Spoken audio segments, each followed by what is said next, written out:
Thank you so much. 2 hours straight through, that's a tough session. We're rounding the corner here. I'm going to get some blood flowing with you all. So if you're a medical student, I don't know if we have any medical students, please stand up. All right, okay, we got one medical student. Okay, good. That's excellent. Fourth year, third year? Second year. Oh, great. All right. Residents, stand up. Get some blood flowing here. Okay, good, good. And then fellows. Any fellows? One fellows? And then post-fellows who are still in training. You're all training. Yeah, there you go. Okay, good. So just want to get some blood flowing to get started, but it's a pleasure to be back in person again and to talk about some very tough topics. This is my disclosure, what's not relevant. I will start with a word of caution, which is when I was coming up in my training, I was counseled to not give a talk on anal warts, lest I become known as the expert and be invited to give talks on anal warts. So I was a bit hesitant in giving a talk on complications and difficult situations in the workplace, lest I become the kind of keynote speaker for the difficult situations at work and complications. But anyone who knows me knows that I'm pretty passionate about these two things, and hopefully you can take home a few tips from this. So the co-chairs gave me the outline, so thank you. That gave me one slide, which is dealing with complication and dealing with a difficult situation at work. I'm going to spend more time on complications because everyone in the room will have one of those, whereas maybe some of you will not have the second one, but you probably will as well. So if you remember one slide from my talk, it's this slide, which is something I call the 3 R's of a complication. And if you remember that, I think that's all you're gonna get from here anyway, so that's great. So first, it's to recognize. Second, it's to reflect. And third, it's to report. So let's go through those 3 things. So first, to recognize, you always got to start with a definition. I like this one from the National Cancer Institute dictionary, which says that it's a complication is a medical problem that occurs during a disease or after a procedure or treatment. The complication may be caused by the disease, procedure, or treatment, or may be unrelated to them. And we all kind of experience this, and I think complications exist on a continuum, and on the low end of that is something we call a near miss, and on the top end is negligence. And I think most of what we experience in our career is probably somewhere in between here. And so when you're kind of going through your training and you may recognize something and you may say, I think that was a complication, and you might present it to your faculty and they may say, that's actually an expected outcome. But I think it's important once you go through that to move on to the second R, and that's to reflect. You're going to spend a lot of time getting the patient through the complication. You're going to put all your effort. If you do recognize it, you get them through the complication, and then eventually the dust settles. And that's the moment when you sit down and you look back and you ask yourself one question. And this is one of the key thoughts that really carries me through this, which is that there's this irony that life can only be understood backwards, but must be lived forwards. And this is from the Danish philosopher Søren Kierkegaard. And that question, once you've kind of worked through the complication, is, what could I have done differently? And you reflect on that, and you really try to work through that. And one of the things that's really beneficial, and I didn't put these slides together after all the talks that you've heard today about recording all your cases, but this is really a valuable lesson that I learned in my fellowship from my fellowship director, Dr. Bipan Chand, who encouraged me to record all my cases, and not just the ones that were kind of, this might be a good one to present, but all of them. And so what this led to was maybe not a box of VHS for me, but stacks and stacks of DVDs. And then I moved on to this current setup, which is a bunch of external hard drives that are now into the 16 terabyte range. So they run about $250 to $500 each. But eventually we're going to move to something even more progressive, which is cloud-based ability to record all your cases, to annotate the difficult ones, to have them accessible. And I can't stress this enough. I think it's very important to get into the habit of recording all your cases. The final R is the most difficult, and it's the one that I would say surgeons have the most trouble getting over in terms of the hurdle. And it's partly due to the fact that you may not know this, but I'll tell you, we're very competitive people. And complications are things that challenge our, maybe our sense of worth, maybe it challenges our fallibility. And so in that regard, people might get through those first two and kind of stop short here. And I think the best platform to report complications is in an M&M conference, and it was interesting to learn that this conference originated in the early 1900s.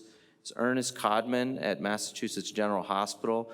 He introduced this concept, and it was well received.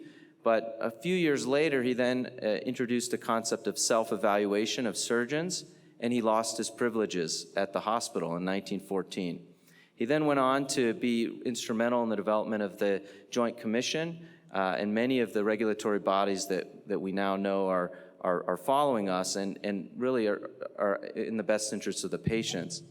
And the point here is that we're about 100 plus years later, and I would submit that it's still pretty challenging for us to admit that maybe we should be evaluated. Maybe we should not only evaluate ourselves, but also have someone else. And I think when you do get to this reporting stage, it's really what closes the loop on the complication, because not only are you able to hear back from your peers, but you're also able to share with those around you so that they may learn and avoid that complication in the future. And so I challenge people to really break their complications up into two things: an error in judgment or an error in technique. And sometimes one leads to another, and you might have both. And when our residents present them, I really try to say, you really have to land on at least one of these two things. And at the end of the conference, when someone asks, now that you've kind of gone through this reflection, you've put these slides down, what would you have done differently? Please do not say nothing. I wouldn't do anything differently. And because I think that's an error in judgment. Because if you didn't do something differently, why would you expect that the outcome would be any different? So I think you have to pin something down, even if it's maybe we shouldn't have operated. Okay, so that's the one thing that really kind of, when someone says I wouldn't do anything differently, and you're going to expect a different outcome. So I'll end with the complications portion with an example, and just something to go through in your head. So a patient, you're now in acute care, put yourself in the situation of being a new acute care surgeon, and you get a pretty standard consult in the ER for acute cholecystitis.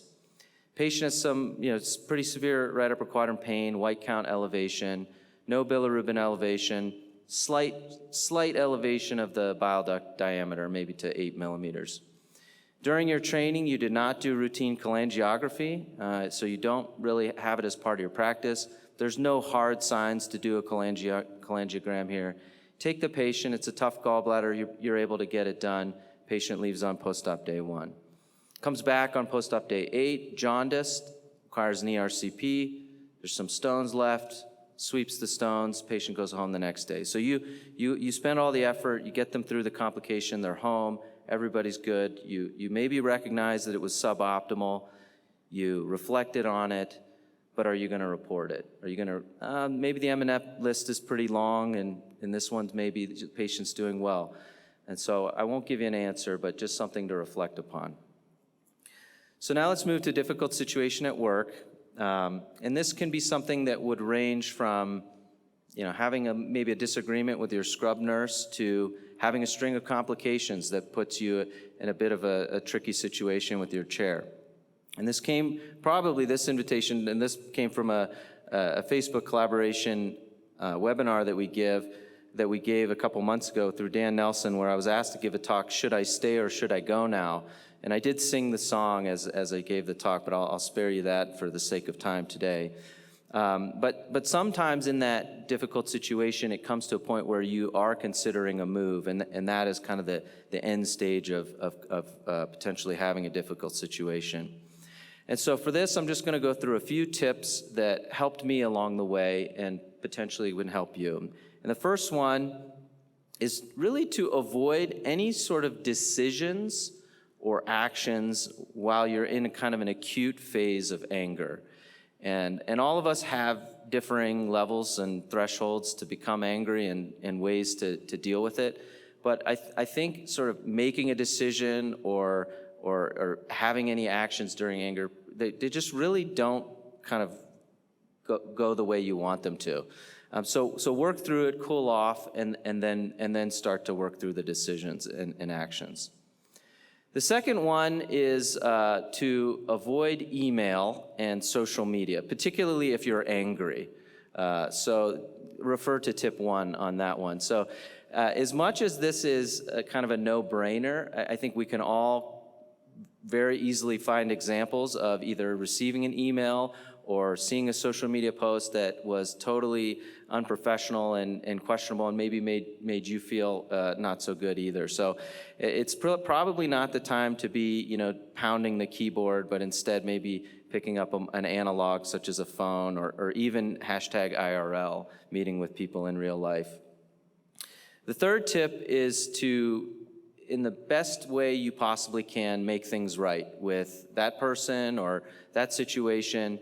It is a very small community, and if your career is long, and we pray that it's long, you will invariably run into these people again, either through another job potentially or at a national meeting, for example. So I do think that it's really in your best interest to make things right and try to resolve these complications and resolve these issues with those that you have the difficult situation.